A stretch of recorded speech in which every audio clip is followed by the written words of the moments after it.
Welcome to Samba Samba. Enjoy the video. You start by choosing the exact Google font family and weights you need. This reduces bundle size.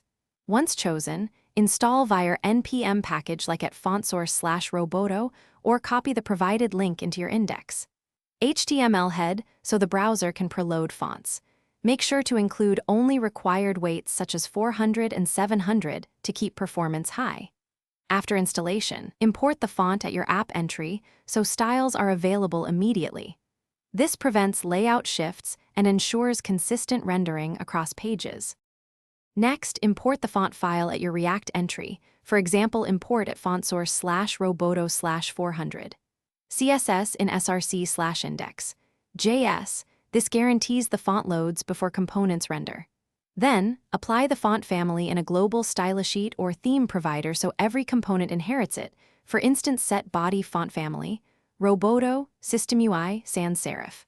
Once done, verify headings and body text.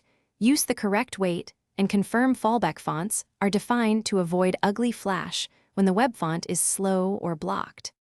Finally, optimize and finalize.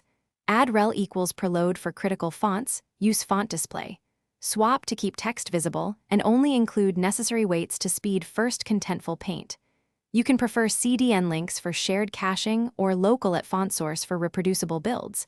Make that choice based on deployment. If you hit problems, check the network panel to confirm font files load, clear browser cache, and make sure no other CSS overrides the font family. One quick tip: increase specificity on your global selector if other rules win. Thanks for watching. Consider subscribing if we helped you.